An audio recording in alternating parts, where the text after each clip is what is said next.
Le Premier ministre chef du gouvernement depuis ce matin à Agadez, Birji Rafini, prend part dans la cité de l'Aïr aux festivités entrant dans le cadre de l'inscription de la vieille ville d'Agadez au patrimoine mondial de l'UNESCO. Journée d'échange à l'Assemblée nationale sur la question de la corruption en milieu scolaire. Objectif, expliquer aux députés juniors les effets néfastes de cette pratique. Bonsoir à tous et bienvenue dans cette édition. Retenez tout d'abord que le président de la République, chef de l'État Issoufou Mahamadou, a signé un décret portant inscription et nomination au grade supérieur d'aspirants des forces armées nigériennes. Au terme de ce décret, sont inscrits au tableau d'avancement complémentaire au titre de l'avancement normal pour l'année 2013 et nommés au grade supérieur les aspirants des forces armées nigériennes dont les noms suivent pour compter du 1er octobre 2013. Au grade de sous-lieutenant, les aspirants Salissou Mohamed Sissé, matricule 10012, Abdelaziz Moumouni Bouraima, matricule 10009, Issa Amadou Sofiani, matricule 10013, Al-Kassim Nuhu Hassan, matricule 10016, Suleiman Adamou, matricule 05 639, Salif Abdoulaye Baré, matricule 10010, Jibril Hassan, matricule 06004. Le président de la République, chef de l'État Issoufou Mahamadou, a signé un autre décret portant remise gracieuse de peine. Ainsi, au terme de ce décret, à l'occasion de la fête du 18 décembre 2013, commémorant la proclamation de la République du Niger, des remises gracieuses de peine sont accordées dans les conditions définies ci-après.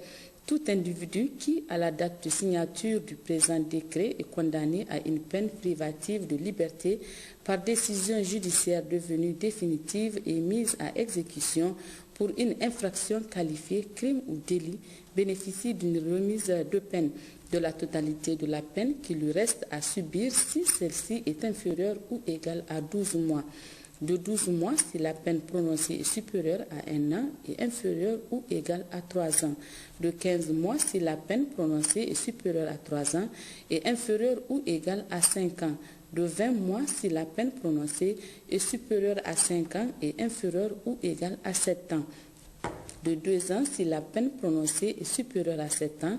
Les remises gracieuses prévues ci-dessus ne sont pas applicables aux personnes condamnées pour les infractions ci-après: vol commis avec au moins 3 circonstances aggravantes, fausse monnaie, détournement de deniers publics, trafic de drogue, corruption, trafic d'influence ou concussion, terrorisme ou financement terrorisme, crime d'esclavage, meurtre, parricide, assassinat ou empoisonnement, attentat aux mœurs, vol, attentat à la pudeur, harcèlement sexuel, acte impudique sur mineurs de même sexe, outrage public à la pudeur, évasion, blanchiment de capitaux, abus de biens sociaux.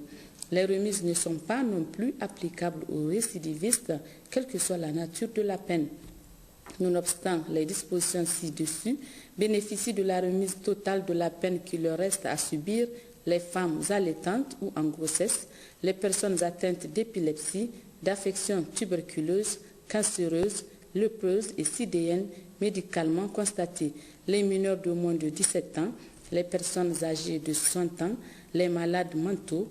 Toutefois, les bénéficiaires des remises gracieuses dont les certificats médicaux, actes de naissance ou jugements supplétifs tenant lieu d'actes de naissance ayant servi de support pour la remise de peine s'avérait faux, verront leur remise de peine rapportée sans préjudice de poursuites pénales pour usage de faux. Les responsables de faux actes seront poursuivis en justice conformément à la loi. Les procureurs de la République et les présidents des tribunaux d'instance sont chargés chacun, en ce qui le concerne, de procéder à des vérifications rigoureuses des listes des bénéficiaires avant toute mise en liberté. Le ministre de la Justice, garde des Sceaux, porte-parole du gouvernement, est chargé de l'application du présent décret qui sera publié au journal officiel de la République du Niger. 2 audiences ce matin à l'agenda du président de l'Assemblée nationale. Hama Amadou a tout d'abord rencontré le bureau du Parlement des jeunes du Niger. Les différents membres du bureau ont été présentés au président de l'Assemblée nationale.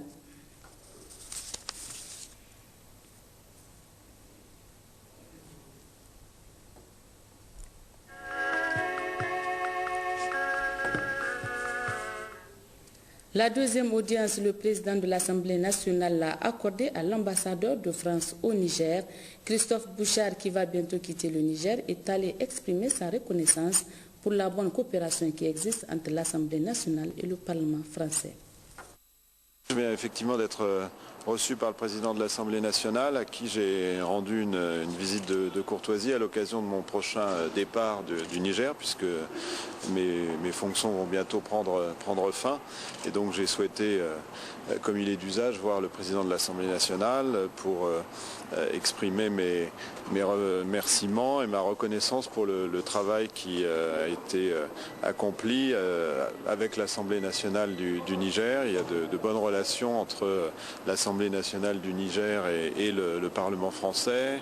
Il y a eu une coopération pendant ces années au niveau des présidents, au niveau des commissions, au niveau des administrateurs. Et donc nous avons échangé sur cette coopération parlementaire qui est importante entre la France et le Niger, puisque nos deux pays sont très proches et les parlements ont un rôle important à jouer dans la coopération et dans les relations entre nos deux pays. Donc nous avons fait un petit peu un bilan et puis bien sûr tout cela continuera, se poursuivra après mon départ.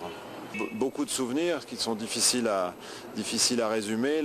Bien sûr, il y a eu la coopération, les relations sur le plan économique, sur le plan de la coopération, sur le plan aussi de la sécurité, parce que mon séjour a correspondu à une période délicate avec la crise au Mali, dont nous avons d'ailleurs parlé à l'instant avec le président de l'Assemblée. Mais au-delà de ça, c'est le souvenir d'un pays accueillant, d'un pays et d'une population courageuse, chaleureuse, avec laquelle on a des liens très anciens et c'est surtout ce souvenir-là que je garderai bien sûr au-delà des relations, du travail qui continuera. Je l'annonçais en titre, journée d'échange. Ce matin à l'Assemblée nationale, les députés juniors ont échangé sur la question de la corruption en milieu scolaire. Plusieurs communications ont été faites à cet effet, une façon d'expliquer aux jeunes députés les effets néfastes de cette pratique. Compte rendu, Hamsat Mohamedou et Hamal Sey. Installé officiellement le 24 décembre dernier, ce Parlement des jeunes du Niger est la deuxième législature de la 7e République. Il comporte 113 jeunes députés venus des différents établissements scolaires du pays. En séance plénière de ce matin, les députés juniors ont procédé dans un premier temps à la mise en place des différentes commissions, à savoir la commission affaires culturelles et sociales, la commission droit et protection de l'enfant, la commission communication et nouvelles technologies et enfin la commission protection de l'environnement. Ensuite, les jeunes députés ont eu droit à une communication sur la corruption avec comme référence le milieu scolaire. Le représentant de la haute autorité de la lutte contre la corruption et les infractions assimilées, Alcia, a expliqué que la corruption est considérée comme un abus de pouvoir. Elle se présente sous plusieurs formes et la lutte contre ce fléau est une affaire de tous. Il a par la suite invité les députés juniors à s'investir dans ce noble combat. Le représentant des enseignants, tout comme celui du ministère des enseignements secondaires, ont indiqué que la corruption en milieu scolaire est une réalité. Compte tenu des conséquences néfastes qu'elle engendre, la corruption en milieu scolaire doit être bannie et cela avec le concours de tous les acteurs, notamment les enseignants, l'administration, les parents d'élèves et les élèves. Le respect des droits de l'enfant peut contribuer à réduire significativement la corruption en milieu scolaire, a dit la directrice générale de la protection de l'enfant. Plusieurs questions d'éclaircissement ont été posées par les jeunes députés, questions qui ont toutes eu des réponses appropriées de la part des différents acteurs. Le Premier ministre chef du gouvernement à la tête d'une importante délégation est arrivé à Agadez. Birji Rafini a présidé la cérémonie officielle qui consacre l'inscription du centre historique d'Agadez sur la liste du patrimoine mondial de l'humanité. D'autres précisions avec Ousmane Didili et Nassirou Nakakali. À son arrivée à l'aéroport Mano Dayak d'Agadez, le Premier ministre Birji Rafini a été accueilli par le gouverneur de la région Garba Mekido avant d'être salué par les membres du gouvernement, les députés nationaux et les autorités administratives et coutumières de la région. La population d'Agadez dans son ensemble a réservé un accueil plein de chaleur au Premier ministre et à la délégation qui l'accompagne. Peu après, le chef du gouvernement devait se rendre au sultanat de l'Aïr, lieu qui accueille ces manifestations de grande portée culturelle pour le Niger. Le choix du site d'Agadez, il faut le dire, n'est pas un fait de hasard, car Agadez est l'une des plus anciennes cités du Niger, dont l'origine remonte au début du XVe siècle. Pour rappel, c'était lors de la 37e session du Comité du patrimoine mondial qui s'est tenue à Phnom Penh au Cambodge en juin 2013 que le dossier du Niger a été vaillamment défendu par nos compatriotes en mission pour la circonstance. Un tel événement doit être célébré par la nation et son vaillant peuple, avec à sa tête les plus hautes autorités. Voilà qui explique le déplacement du Premier ministre Brigitte Raffini ce jour 26 décembre 2013 à Agadez. S'agissant de la cérémonie proprement dite, elle a débuté avec la grande fantasia du sultanat ou Hawandawaki, organisée à l'occasion des grands événements culturels pour rendre hommage au sultan. S'en est ensuite suivi d'autres manifestations culturelles telles le défilé, le bianou et des exécutions des danses du terroir. Le premier vice-maire de la commune urbaine d'Agadez, le président du comité d'organisation et le président du conseil régional Mohamed Anako se sont succédés à la tribune pour exprimer leur joie devant l'aboutissement heureux de cet événement. Le gouverneur Garba Mekido devait pour sa part féliciter le premier ministre Brigitte Raffini pour avoir rehaussé de sa présence l'éclat de ces manifestations avant d'appeler à une application stricte des textes qui régissent cette inscription.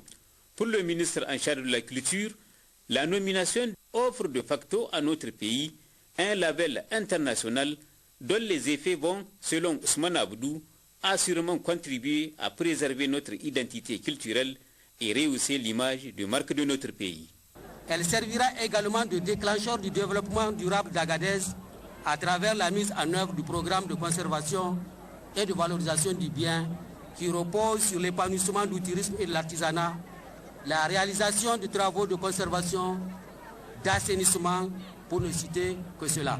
Il me plaît de rappeler pour m'en réjouir qu'à l'issue de l'examen de notre candidature, le Comité du patrimoine mondial a formulé des recommandations fortes et a apprécié positivement la valeur universelle exceptionnelle du bien, ainsi que la pertinence du plan de conservation et de gestion du site.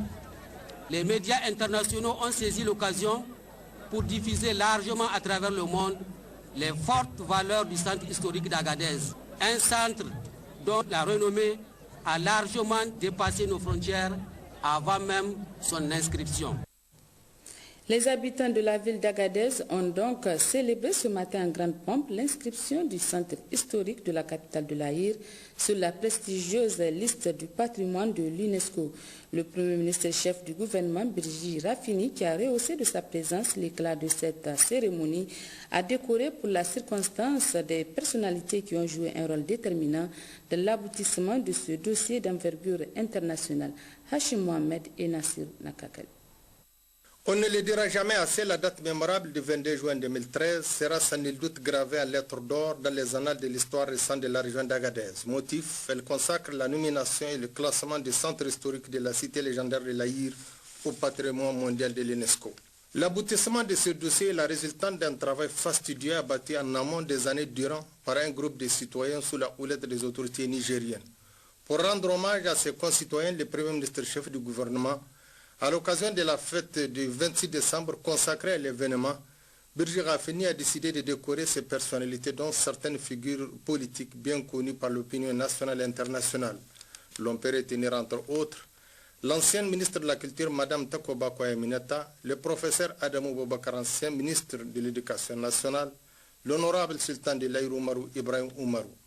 Cette cérémonie a été également marquée par la remise d'une dizaine de témoignages officiels de satisfaction à d'autres Nigériens ayant d'une manière ou d'une autre contribué à la réussite des manifestations. Peu après la remise de ces distinctions, le Premier ministre Brigitte Raffini et les autres invités devaient visiter les stands dressés au pied de la célèbre mosquée Miskini d'Agadez du XVIe siècle. Un autre monument religieux, visité également par le chef du gouvernement et sa délégation, qui ont été particulièrement émerveillés par la qualité des produits exposés et la chaleur de l'accueil réservé aux invités. Les affiches collées aux différents stands permettent aux visiteurs d'avoir une idée nette sur le centre historique de la ville d'Agadez, ses monuments culturels et religieux. C'est par l'inauguration du panneau portant la date d'inscription de la vieille ville d'Agadez, patrimoine mondial de l'humanité, que le Premier ministre Birji Rafini a bouclé son programme. L'acte a été salué par les applaudissements d'une foule compacte. À Niamey, cérémonie de décoration cet après-midi au ministère des Affaires étrangères de l'ambassadeur de France au Niger, Christophe Bouchal, qui est en fin de mission dans notre pays, a été élevé au grade de commandeur de l'ordre de mérite du Niger.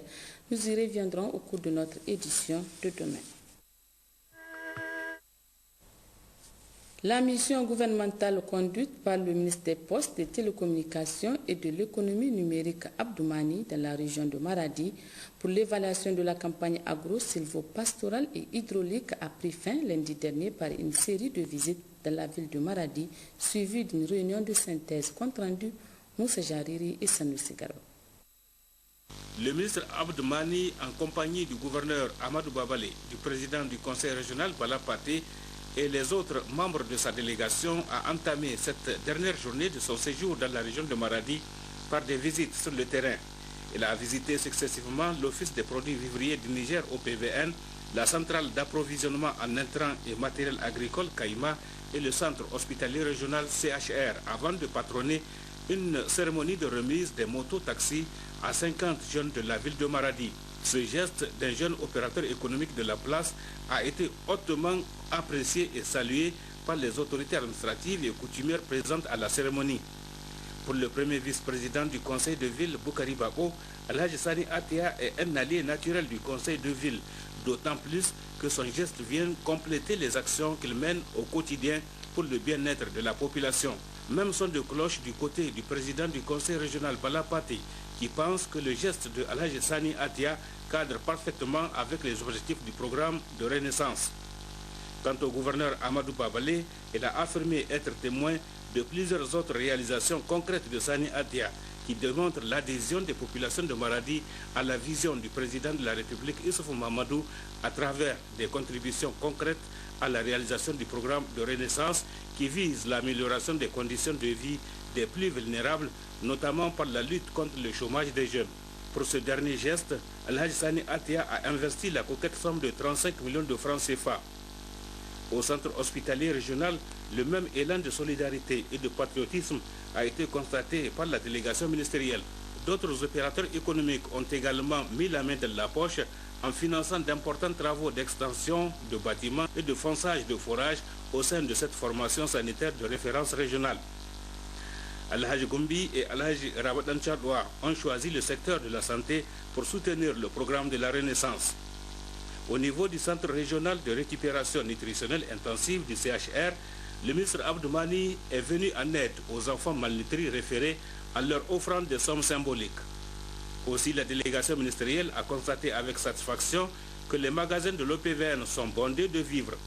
Environ 4700 tonnes des 10 130 que dispose la région sont entreposés dans ces magasins. Ceux de la Caïma contiennent quant à eux 3600 tonnes d'engrais, toutes catégories confondues. Suffisamment en tout cas pour faire face aux besoins des producteurs ruraux en intrants pour les cultures irriguées comme pour les cultures pluviales. 19 tracteurs sont également disponibles à Maradi en raison de 8 millions de francs CFA l'unité à l'attention des producteurs organisés en groupement et autres producteurs privés fortunés. Preuve que la mécanisation de l'agriculture a de beaux jours devant elle au Niger. Pour l'heure, dira le ministre Abdoumani lors de la réunion de synthèse, toutes les dispositions sont déjà prises pour sécuriser les populations contre l'insécurité alimentaire. Au terme de notre mission, dans la région de Maradi, nous faisons les constats suivants. L'initiative 3N est devenue une réalité dans la région de Maradi. En effet, partout où la mission est passée, le constat est le même.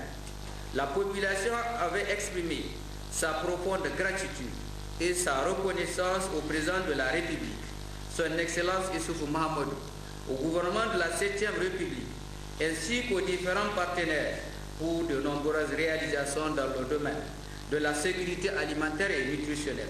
de l'approvisionnement en eau potable, des routes, des centres de santé et de l'électrification des villages.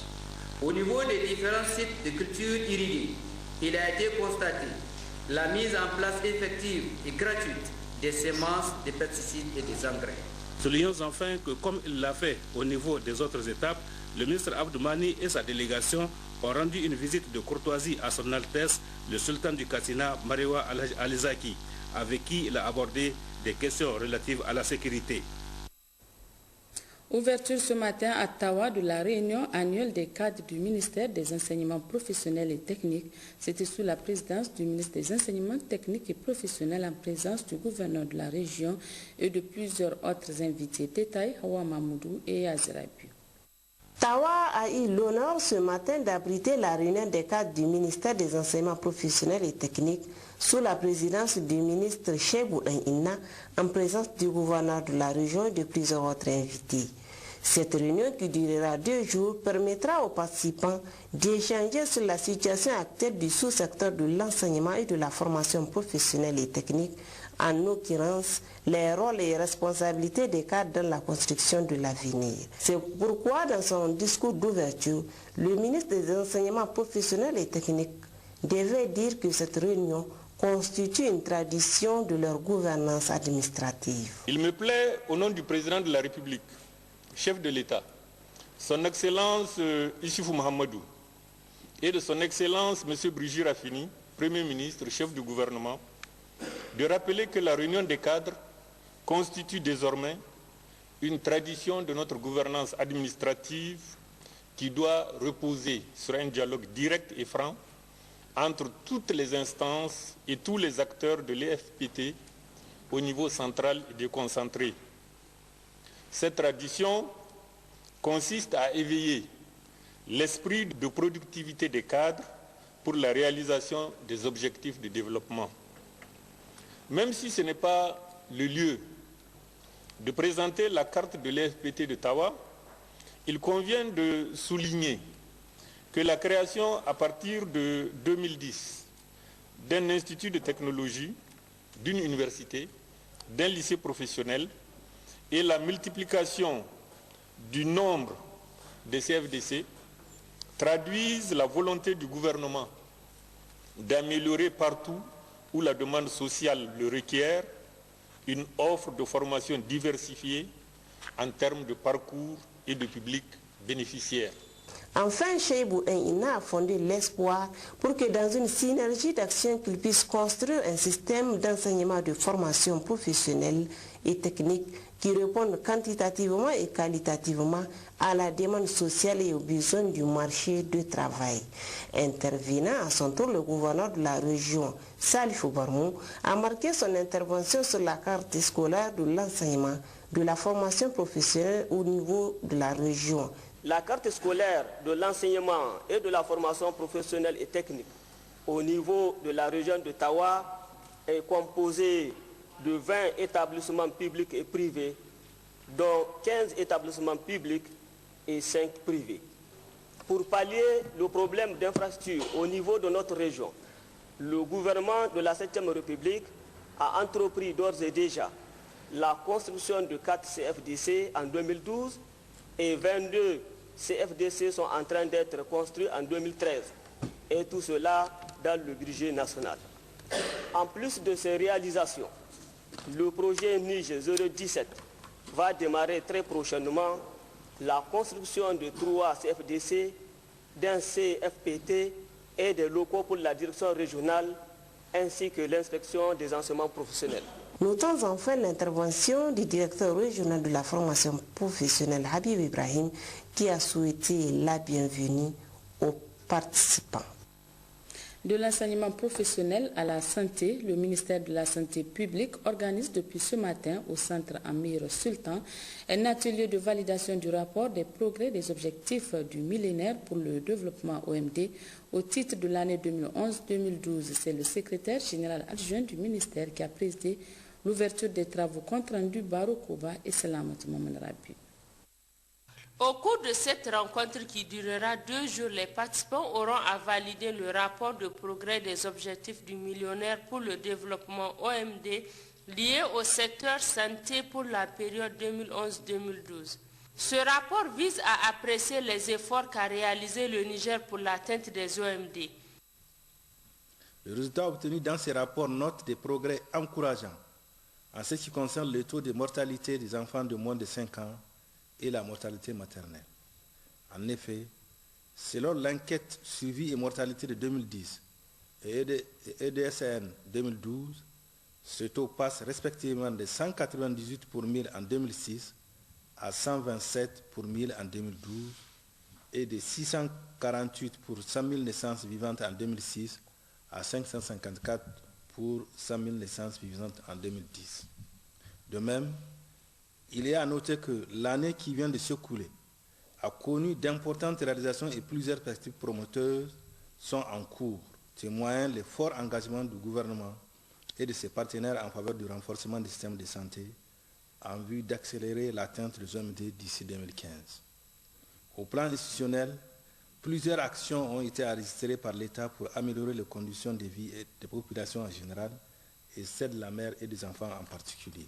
Ce rapport a été élaboré par le ministère de la Santé publique avec l'appui technique et financier de l'Organisation mondiale de la santé OMS qui ne cesse d'œuvrer pour l'amélioration de l'état de santé des populations nigériennes. Ouverture ce matin à Niamey des travaux d'un atelier sur le thème la participation citoyenne dans la gouvernance de la sécurité. L'atelier est organisé par le Centre d'enseignement, de recherche et d'études en droit humanitaire et en droit de l'homme en partenariat avec l'Institut danois des droits de l'homme, précision Moudenchirou Majamila et Issoufou Nomo. La prévention des conflits, le droit à l'information et à la sécurité, la place de la sécurité et de la démocratie, telles sont entre autres questions au centre de cet atelier. Des questions qui, selon les organisateurs, exigent une participation citoyenne. La thématique qui est retenue, nous le savons, est d'actualité et elle est pertinente. Et il y a un intérêt réel de favoriser des cadres de dialogue et d'échange pouvant déboucher sur des propositions concrètes de travail. Et je pense que quelque part, nous apportons des réponses à des préoccupations, ou tout au moins, nous engageons des processus qui vont dans le sens de consolider la paix et la démocratie dans notre pays. Dans le cadre de son mandat national et international, l'Institut danois des droits de l'homme, IDDH, a fait de la participation citoyenne l'un de ses principaux thèmes de travail et de recherche. La participation citoyenne est en effet un élément clé de toute société libre, ouverte et démocratique et fait partie intégrante de la gouvernance. Les normes internationales des droits de l'homme sont claires et précises dans leur formulation des 4 droits permettant une réelle et effective participation citoyenne. Il s'agit du droit de participer à la gestion des affaires publiques, de la liberté d'expression qui inclut le droit d'accès à l'information, de la liberté de réunion et de la liberté d'association. Cet atelier constitue la première activité du Centre d'enseignement, de recherche et d'études en droit humanitaire et en droit de l'homme de la FCJ. Je me réjouis de voir le CRDH consacrer son premier atelier à un thème d'actualité aussi pertinent que celui de la participation citoyenne à la gouvernance de la sécurité. Cette activité montre l'engagement de notre université à apporter sa contribution à la recherche de solutions aux problèmes auxquels notre pays est confronté. Monsieur le doyen, j'encourage la FCJ à persévérer dans ses efforts en vue du développement des droits humains dans l'enseignement dispensé dans votre établissement et dans les recherches que vous menez à cet égard. Durant 3 jours, ces professionnels en droit de l'homme et en droit humanitaire auront à échanger leur expérience pour contribuer à la consolidation de la paix et de la démocratie au Niger.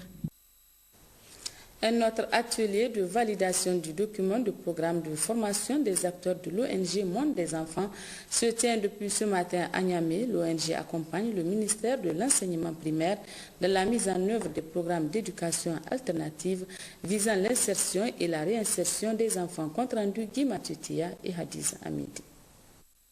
Cet atelier vise à examiner et à valider le document du programme de formation des acteurs de l'ONG Monde des enfants. Le document s'inscrit dans le cadre d'un programme d'éducation non formelle destiné aux enfants de 9 à 14 ans, précocement déscolarisés ou non scolarisés. Nous faisons tout aussi pour adapter notre curriculum, c'est-à-dire le contenu de l'éducation, aux exigences de nos participants communautaires, c'est-à-dire aux exigences de l'éducation que les parents veulent qu'on donne à leurs enfants. Je voudrais rappeler ici que l'approche Centre d'éducation alternative, qui est justement une initiative du Monde des enfants avec l'appui de Enfants du Monde, est une initiative qui est partie justement de l'expression des besoins d'éducation des communautés. Et c'est à partir de là que tout a été construit. Ce qui signifie que dès au départ, nous avons construit l'approche, nous avons construit l'initiative et nous avons accompagné les communautés dans leur expression des besoins d'éducation. Donc nous faisons en fait une réponse à l'éducation plutôt qu'une offre à l'éducation. Cet atelier vise à examiner et à valider le document du programme de formation des acteurs de l'ONG Monde des enfants. Le document s'inscrit dans le cadre d'un programme d'éducation non formelle destiné aux enfants de 9 à 14 ans, précocement déscolarisés ou non scolarisés. Enfants du Monde est l'une des ONG qui accompagne l'État dans la mise en œuvre des programmes d'éducation alternative. Monde des enfants est l'une des ONG qui accompagne l'État dans la mise en œuvre des programmes d'éducation alternative visant soit l'insertion, la réinsertion des enfants adolescents nigériens non scolarisés et déscolarisés précoces, soit l'intégration socio-économique dans leur milieu.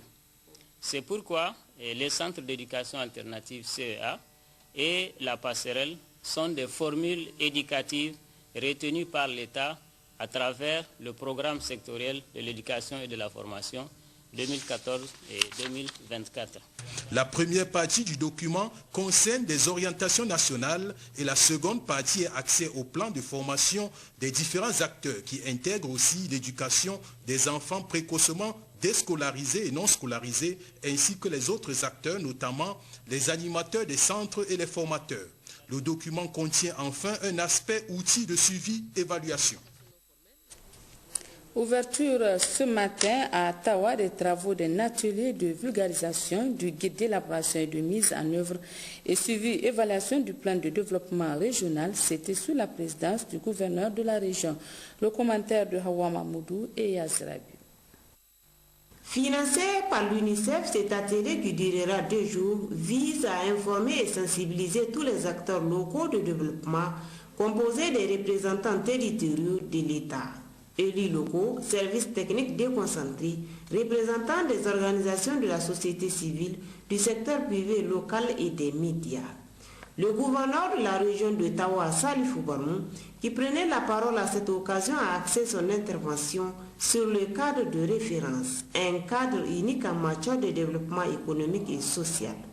Comme vous le savez, le gouvernement de la 7e République du Niger, sous la conduite éclairée de son Excellence El Hadji Issoufou Mahamadou, président de la République, chef de l'État, a adopté le 31 août 2011 le plan de développement économique et social 2012-2015.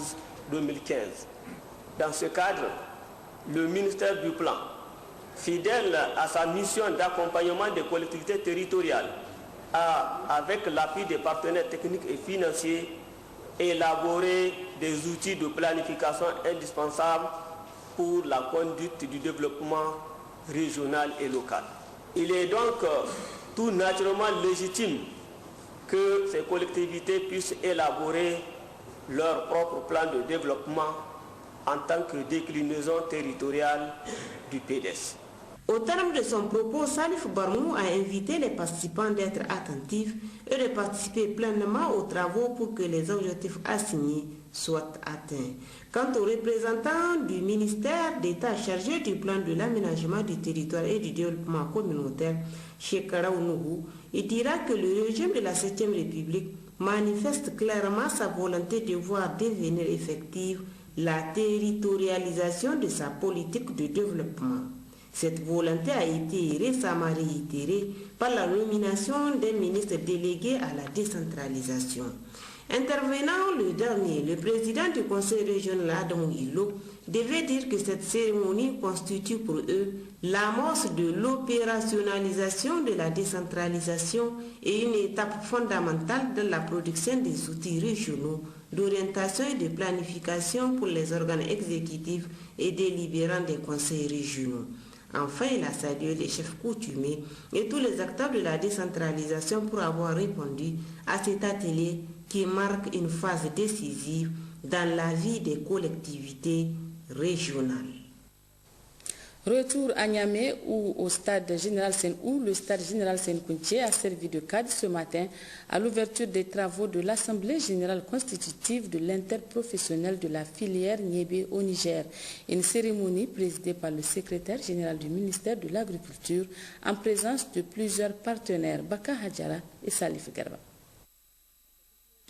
La mise en place de cette association professionnelle de la filière Niébé au Niger organisée par le projet de développement des exportations et des marchés agro-silvopastoraux Prodex avec l'appui financier du projet IDA entre dans la droite ligne des actions entreprises par les autorités de la 7e République, au premier rang desquelles le président de la République, dans le cadre du développement de la politique économique du Niger. Ce projet, qui entre dans le cadre de l'initiative 3N, contribue à l'atteinte des objectifs de l'axe 2 de la dite stratégie intitulée « Approvisionnement régulier des marchés ruraux et urbains en produits agricoles et agroalimentaires », d'où la nécessité de la promotion de la transformation des produits agricoles et la production agro-industrielle. En effet, la structuration professionnelle et interprofessionnelle des acteurs des filières prioritaires que sont l'oignon, le niébé et le bétail, viande, cuir et peau figure parmi les missions assignées au Prodex. C'est dans ce cadre que le projet a ouvert depuis 2 ans un vaste chantier sur les interprofessions des filières appuyées par celui-ci.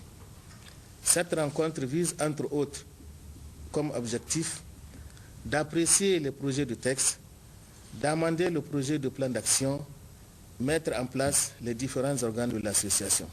Le coordinateur par intérim du Prodex, pour sa part, a mis un accent particulier sur l'importance de la prise en compte de nos produits agro-silvopastoraux relativement aux marchés internationaux. Le gouvernement de la République du Niger a obtenu un prêt d'IDA pour financer le projet de développement des exportations et des marchés agro-silvopastoraux Prodex, projet dont l'objectif de développement est donc d'accroître la valeur de certains produits commercialisés par les producteurs soutenus par le projet. Parmi ces produits, nous avons donc le niébé, l'oignon, la filière bétail, viande, cuisse et peau, le sésame, le souchet et la gomme arabique. Comme vous le savez, la filière niébé constitue l'une des principales filières d'exportation du Niger, pour lesquelles le Niger a un avantage comparatif à l'issue d'une étude commanditée par le gouvernement de la République du Niger. Ce dispositif, qui permettra de rendre plus compétitive la filière niébé au Niger, a déjà permis de mettre en place 51 collèges départementaux, 11 collèges régionaux, 3 cadres régionaux de concertation et 3 associations nationales des principaux maillons. Dosso abrite depuis ce matin les travaux d'un atelier national de validation de la stratégie de communication du dispositif national de prévention et de gestion des catastrophes et crises alimentaires. C'était sous la présidence du secrétaire permanent de la cellule crise alimentaire, compte rendu Rachida Nawada et Habib Bakou. Organisé par le dispositif national de prévention et de gestion des catastrophes et crises alimentaires, en partenariat avec le programme des Nations Unies pour le développement PNUD, cet atelier national de validation de la stratégie de communication du dispositif national de prévention et de gestion des catastrophes et crises alimentaires a regroupé secrétaires permanents régionaux du dispositif de prévention et de catastrophes, hommes de médias, représentants des ONG et associations. en vue de valider le document du projet de la stratégie de communication du dispositif national de prévention des catastrophes et son plan d'action pour assurer une meilleure visibilité de ses activités sur le terrain. Dans son allocution, le secrétaire général adjoint de la région de Dosso, Nafi Mohamedou, a d'abord souhaité la chaleureuse bienvenue aux participants au nom du gouverneur empêché, puis a situé le contexte de la rencontre. En ouvrant les travaux, le secrétaire permanent du dispositif national de prévention et de gestion des catastrophes et crises alimentaires, M. Mohamed Gounou Boulama, a rappelé que ce dispositif national a pour objectif d'assurer non seulement une sécurité alimentaire durable des populations, mais aussi pour gérer efficacement des éventuelles catastrophes et crises alimentaires. Avant de revenir sur le contenu du document. Ce document est composé de deux parties. Une première partie qui traite de la démarche du dispositif en matière de communication, c'est-à-dire quoi communiquer, comment le faire, avec quel outil, pour viser quelle cible et pour obtenir quel effet. La seconde partie est un plan d'action chiffré sur 2 ans, faisant le point des activités à mettre en œuvre. Ce document a déjà fait l'objet d'ateliers d'enrichissement au niveau de toutes les régions du pays. Ces ateliers avaient alors permis de présenter au cadre de terrain le contenu du document et particulièrement la vision du dispositif en matière de communication, les objectifs, les cibles ainsi que les outils de communication à utiliser. Sachez enfin que cet atelier qui durera 2 jours va permettre aux participants de valider le dit document afin qu'il soit mis en œuvre par le dispositif national de prévention et de gestion des catastrophes et crises alimentaires. Pour refermer le registre des ateliers, voyons cet atelier de validation des documents élaborés par le comité de réflexion sur la lutte traditionnelle ce matin au palais du 29 juillet. 2 jours durant, les membres du comité de réflexion et les différentes catégories socio-professionnelles identifiées comme acteurs directs ou indirects de la lutte venus des 8 régions du Niger auront à amender et valider le document provisoire de réflexion sur la lutte et aussi le projet de code de la lutte. Le résumé avec Salamoto Amadou Jipo et Zikira Ali. Il faut sauver la lutte. Cette lutte que les Nigériens et les Nigériennes aiment tant et pour laquelle tous les pouvoirs qui sont succédés ont consacré du temps, de l'énergie, d'énormes moyens financiers au point de la positionner comme le sport roi dans notre pays. Ne plus regarder impuissant la lutte traditionnelle se disloquer, c'est le cri de cœur de tous les Nigériens, avec à leur tête les autorités de la 7e République. C'est dans ce sens qu'il a été mis en place un comité de réflexion et cet atelier qui réunit les différents acteurs de la lutte et une rencontre pour enrichir et adopter le document provisoire de réflexion sur la lutte, mais aussi le projet de code de la lutte.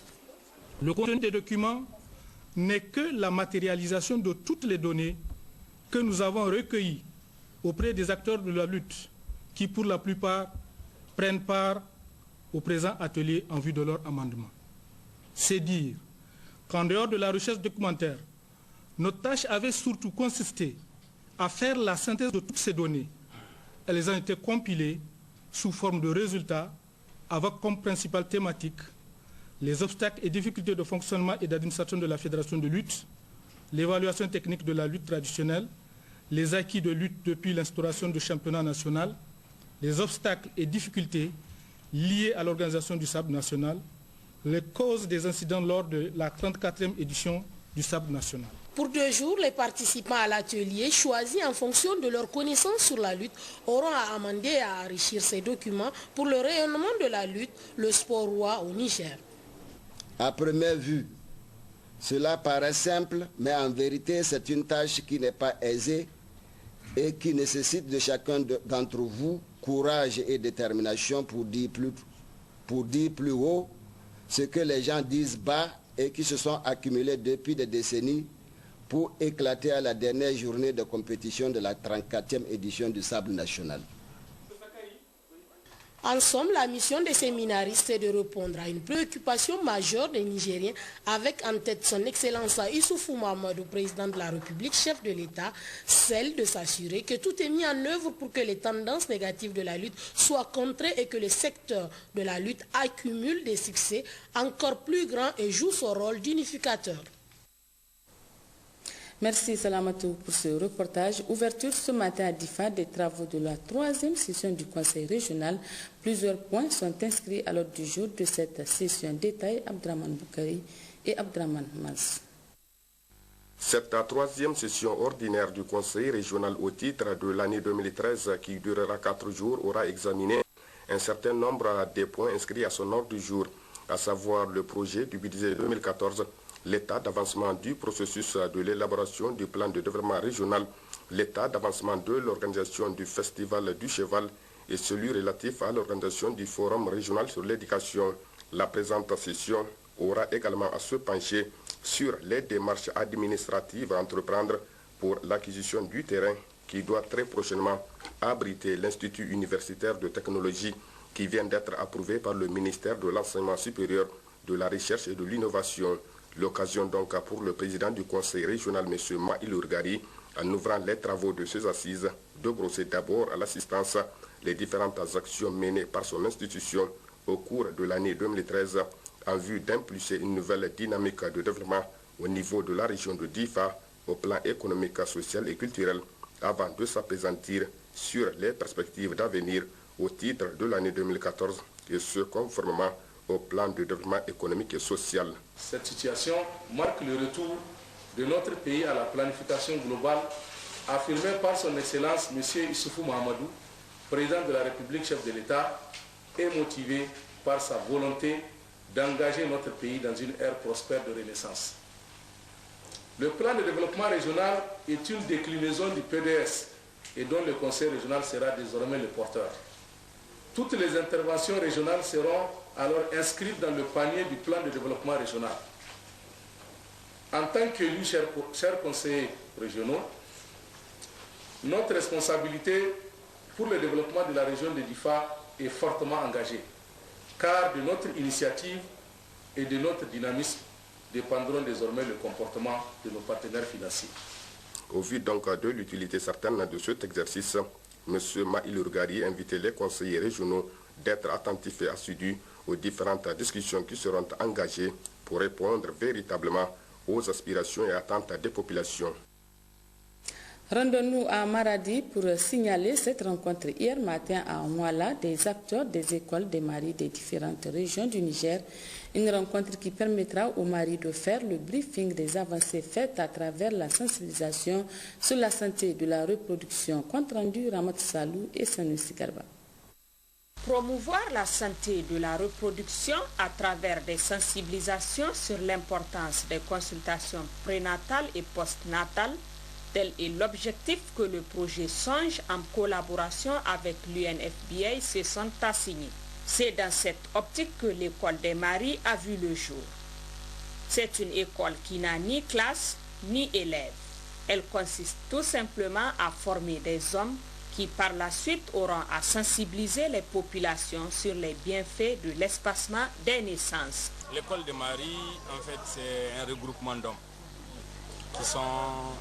qui font la promotion de la santé de la reproduction.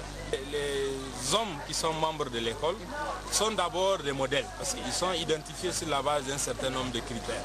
Donc par rapport au comportement souhaité chez les hommes, ce sont des gens qui font de la promotion de la fréquentation au sein de leur famille. Et ensuite, ils font la promotion au sein des membres de la communauté. Et ils sont appuyés par les agents de santé parce que ce sont les agents de santé qui leur donnent toutes les informations techniques nécessaires pour faire les sensibilisations auprès des communautés. Une initiative saluée par le directeur régional de la santé publique de Maradi. En tant qu'agent de santé, nous avons fait des efforts énormes pour amener les femmes à accoucher au niveau des formations sanitaires. Nous avons fait des efforts pour que les mères se reposent entre deux accouchements. Nous avons fait des efforts pour construire de nouvelles formations sanitaires. nous avons fait des efforts à travers le gouvernement de recruter de nouveaux agents. Mais malgré tout, nos indicateurs continuent à être faibles par rapport aux autres régions. Saluons en tout cas les efforts aussi que Songe aussi apporte pour que nous puissions améliorer nos indicateurs au niveau de la région. Les écoles de Marie qui sont ici, saluons tous les efforts qu'ils sont en train de déployer pour que la population comprenne que c'est dans leurs intérêts que les femmes doivent venir accoucher au niveau des formations sanitaires. Cette rencontre des maris à Nwala, à Maradi, dans le département de Guidarumji, a réuni les populations venues de différents horizons du pays. C'est pourquoi le préfet de Guidarumji, Asman Sahabi, a au nom des autorités de la 7e République félicité l'ONG Songe pour cette initiative louable, qui selon lui contribue à l'amélioration des conditions de vie de population, mais aussi et surtout contribue dans le renforcement des liens de fraternité entre populations. Une mission de suivi et de supervision des activités génératrices de revenus au profit des populations vulnérables de la commune rurale de Chétimari au titre du projet Pana Résilience a été entreprise par le secrétaire général de la préfecture et le maire de la dite commune, Détail Ben Youssouf Ablaziz et Harouna Sanda. Dans l'allocution qu'il a prononcée, le secrétaire général de la préfecture de Difa a tout d'abord tenu à remercier l'ensemble de la population de la commune rurale de Chétimari pour leur présence massive à la cérémonie qui consacre la supervision des activités génératrices de revenus au profit des populations vulnérables de cette commune dans la perspective de l'amélioration de la production alimentaire en vue de s'adapter aux effets néfastes des changements climatiques. Cette activité est le fruit du partenariat entre la commune rurale de Chétimari et le projet Pana Résilience, initié et exécuté par le Conseil national de l'environnement pour un développement durable CNDD, qui bénéficie de l'appui et du soutien du Fonds pour l'environnement mondial et du Programme des Nations Unies pour le développement PNUD.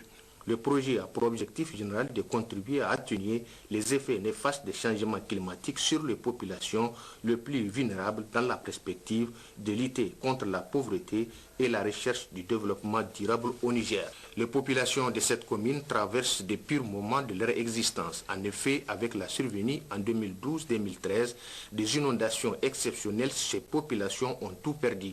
Face à cette situation de vulnérabilité, le projet Pana Résilience a décidé d'accompagner ces communautés à s'adapter davantage à ces catastrophes. Le projet Pana Résilience, c'est parti dans le cadre du changement climatique.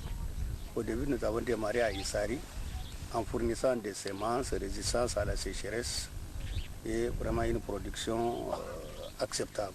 On a procédé à la reconstruction des cheptels, des petits ruminants, notamment des chèvres. Et au niveau de Bogo, au niveau de Turbanguida, au niveau de Doché, où nous sommes actuellement, nous avons procédé à des maraîchages. Les maraîchages là concernent des femmes. Donc dans le cadre des AGR et dans le cadre vraiment de créer des activités génératrices de revenus pour les femmes. Vraiment, ces activités ne se limitent pas seulement au maraîchage.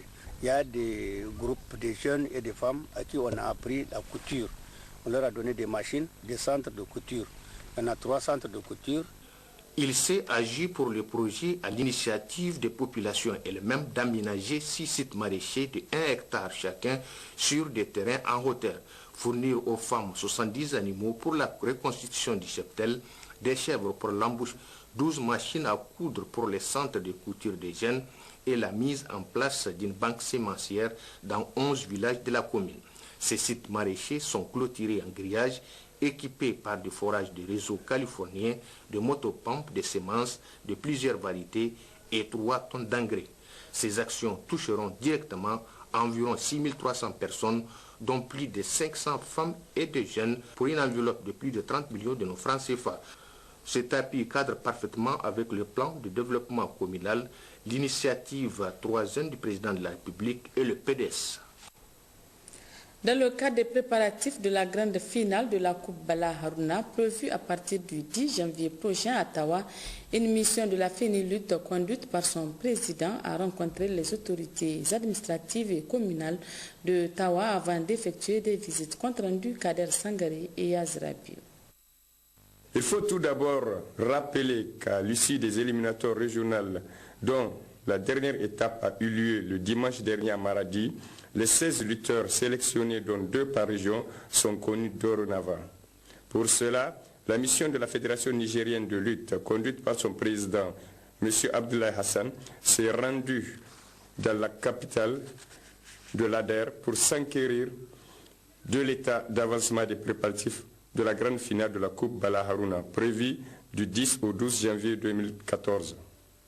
Entouré pour la circonstance des responsables de la direction régionale des sports, de ceux de la Ligue régionale, des anciens lutteurs de la région, la mission a eu à rencontrer le gouverneur de la région, M. Salif Barmou, qui leur a tout d'abord souhaité la chaleureuse bienvenue et a souhaité que ce grand événement national soit une réussite totale à Tawa. Même son de cloche au niveau du président du conseil régional, M. Ilo Adamou, qui a promis que tout se passera, Inch'Allah, bien. Puis les membres de la délégation ont visité l'arène des jeux traditionnels Hamidoun Maïdari, où l'on ne relève aucun problème. M. Abdoulaye Hassan, président de la Fédération nigérienne de lutte, nous situe l'objet de cette mission. L'objet de notre mission, c'est de voir un peu, nous sommes à 3 semaines de l'organisation de la grande finale de la Coupe Bala Haruna. Vous savez, on vient de finir les éliminatoires régionales, donc les 16 lutteurs des 8 régions sont connus. Donc nous sommes dans les préparatifs pour l'organisation de la grande finale qui aura lieu les 10, 11 et 12 janvier ici à Tawa. Aujourd'hui, si on regarde dans 100% des meilleurs lutteurs, on a à peu près, on dirait, les 90% des meilleurs lutteurs du Niger qui vont se retrouver ici en 3 jours de compétition. Nous souhaitons que les populations de Tawa sortent massivement pour venir ovationner ces champions. Ouverture ce matin de la salle de réunion du CCOG des assises de l'Assemblée générale de l'Organisation des femmes Tareya. Cette rencontre qui a mobilisé toutes les femmes du PNDS Tareya et celles du MRN a été présidée par le secrétaire général du PNDS Tareya, compte rendu Bourika Albadja et Akoti Waglassan. L'Organisation des femmes Tareya, OFT, première organisation de masse du PNDS Tareya créée au lendemain des premières élections en 1993, a largement contribué aux différents succès engrangés par ce parti et particulièrement aux dernières élections de 2011 qui ont conduit à la victoire du PNDS Tareya en hissant le président Issoufou Mahamadou aux plus hautes fonctions de l'État. La présente rencontre entre dans le cadre des nouvelles dispositions du règlement intérieur de l'OFT adopté au 4e congrès tenu en décembre 2011, a indiqué la présidente nationale de l'OFT dans son allocution, Mme Hussein Hadiza.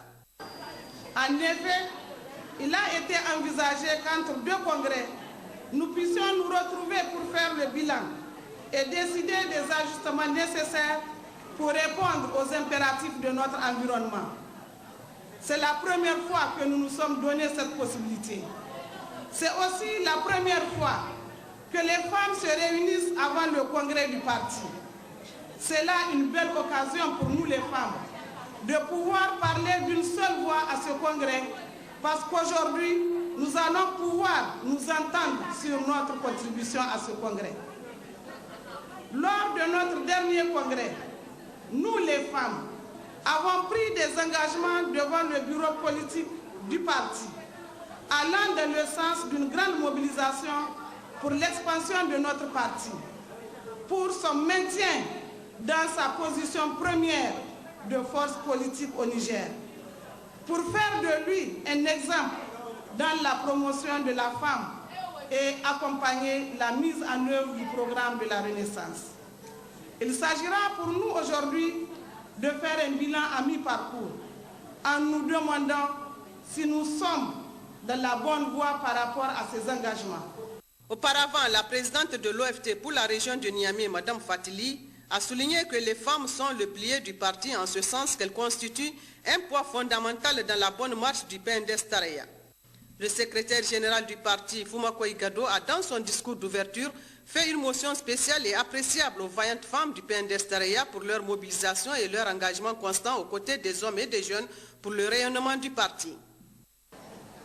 Camarades, il est incontestable que notre parti, le PNDS Tareya, occupe aujourd'hui la première place sur l'échiquier politique national, et cela grâce à l'ardeur militante de chacune et de chacun d'entre vous. Aussi, je vous invite à persévérer dans la même voie et à prendre toutes les dispositions utiles afin d'accueillir les nouveaux adhérents, hommes et femmes, et de faciliter leur intégration. Camarades, membres de l'OFT, au cours de la présente Assemblée générale, il s'agira pour vous de faire une rétrospective de vos activités pendant les 2 années écoulées afin de nourrir le 6e congrès du parti qui débutera le 28 décembre prochain de vos réflexions et suggestions. Je ne doute point que vous saisirez cette occasion pour des analyses pointues dans la sérénité, et je sais pouvoir compter sur votre esprit critique pour que votre contribution aille dans le sens de faire progresser notre parti. Les femmes du PNDS Tareya jouent un rôle déterminant dans les actions du parti en particulier et du gouvernement en général, démontrant ainsi leur rôle prépondérant dans la société nigérienne.